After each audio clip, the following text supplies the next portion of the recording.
Heisman winners, the 19 combined championships. Does it feel like a big prestigious game when you have Notre Dame, Ohio State? 100%. Both very storied programs, a lot of good players, a lot of history behind each two individually, and then, head-to-head matchups.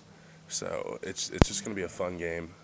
Like I said, two-story programs who have done a lot and who currently have been playing well the last few years.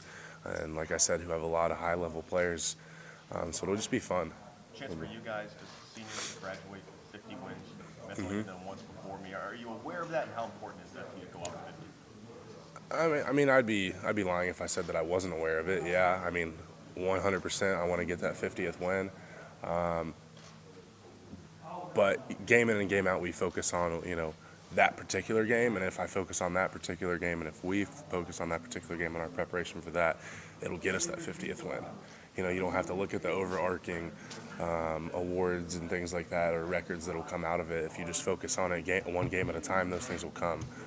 And I think that's what's going to happen. Notre Dame has a really good defense. They did have a couple teams run on them, though, throughout the year. Do you feel like you can kind of get to see going in this game? I feel like we always think that we can run on people. That's kind of our strength as an offense. We like to be able to assert our will with our offensive line and our running back. And regardless of who we play, we're going to try and run the ball. We've had a lot of success doing that regardless of what defenses do. Because what we do it really well. And we can kind of figure out the wrinkles that they throw at us to try to throw us off our game. So, yes, I do think that we can run the ball. Not just on them, but on anybody. I know you're focused on this game. It's your last chance, though, to put something on tape for the NFL. Does that creep in your head at all? Is it an audition game on any level for you? I think, my whole career's kind of been an audition for that. I've had people say that they'll watch every snap you ever take. But again, if I personally focus on doing what I can do to help my team win the game, one, I think that'll be a lot less stressful for me. And two, if I just focus on helping my team win and doing my job, I think all that other stuff, all the records, all the scouts watching you, that'll take care of itself. How does this year differ than last year? Last year you had that clear goal. This year it's a real pride in you. You have two passionate fan bases, a lot of boosters. How does that pride play into this game? I think pride plays a factor in every game. I told my dad when I came to Ohio State I want to come here because, one, I grew up watching this school. It's important to me to be able to represent this university the right way. And then you want to compete at the highest level against those other great teams, great programs.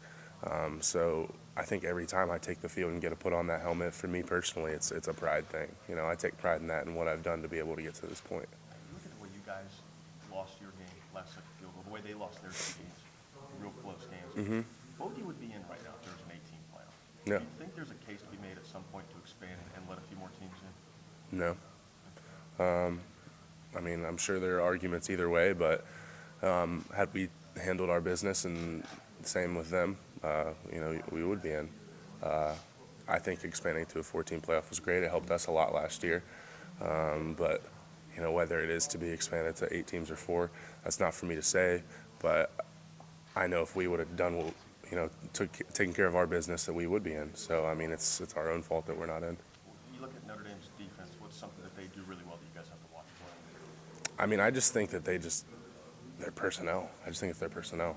Like I said, both teams on both sides of the ball have all kinds of talent, all kinds of incredible athletes. So I think that's one thing that you don't see week in and week out is just the caliber of players that they have on their defense. And obviously, similar to Team Up North, they'll switch from 4 down to odd defense a lot. You can't really get a beat on when and why they're going to do it. So it's just something you're going to have to kind of figure out and get a feel for as we're playing the game. I'm good. Thanks so much. Thank you. Yep. I wanted to ask you about the number 50. Yeah. How big a deal is it? It's more than just winning this game. Right. I think it represents a career's worth of work. Right. How much a factor is that in the preparation, especially for the guys that are playing the last game, of that number and that goal to achieve? I don't necessarily think that it's a factor because, yeah, it is a big deal, and we want that for, the class that's leaving, but we have to focus on it just as this game. If you get into all that other stuff, you get distracted, you won't prepare as well, and then I think, ultimately you end up not performing well in that game. But I do think that is going to be huge for us. I know I want that. I want that 50th win, because that's just kind of a microcosm, that one word, that one number of what we've done in our time here.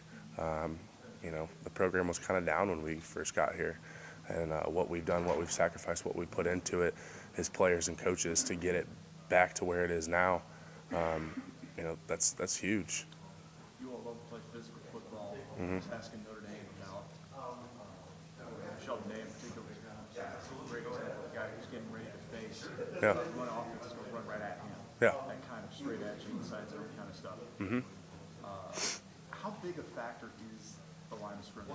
It's a massive factor. Yeah, I mean, in particular against these guys, how big a deal is it? that's win or lose. Watching tape, not to discredit anybody or any of the personnel on the rest of their defense, but we do think that their defensive line and their front seven is the strength of their defense. So with any game, but in particular this game, if you don't control the line of scrimmage, you don't win the game. And I think that goes on for both sides of the ball, for our defensive line against their offensive line.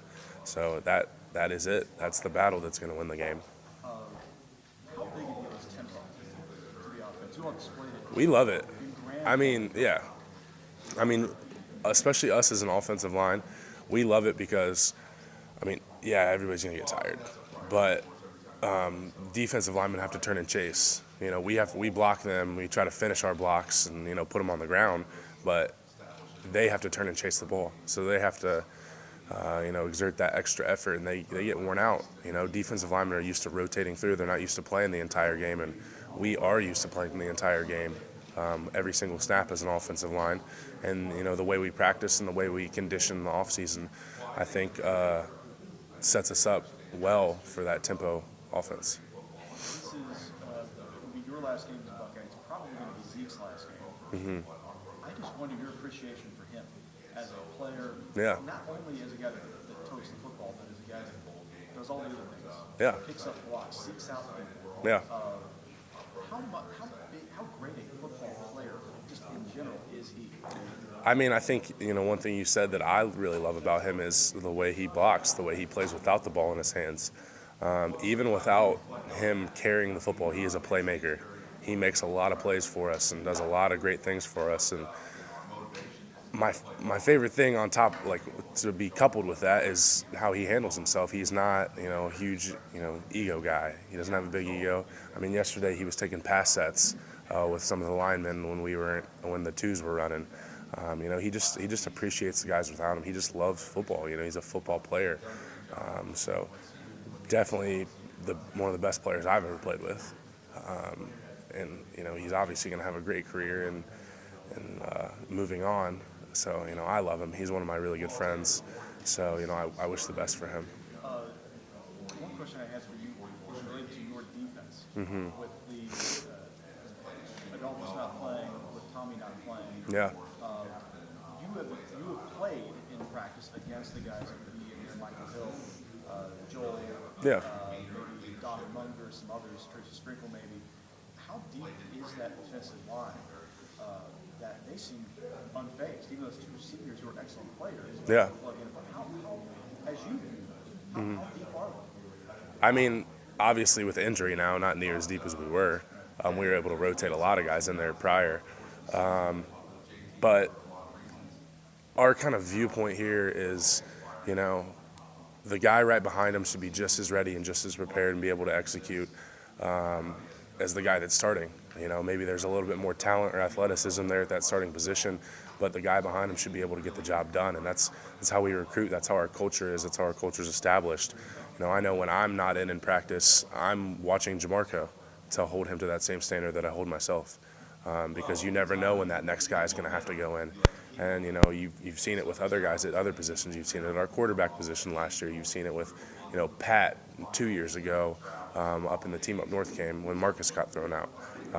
We just prepare our guys that whenever something is happening, God forbid somebody gets injured or something like that, that they are ready to execute at that high level and kind of carry the torch at that position.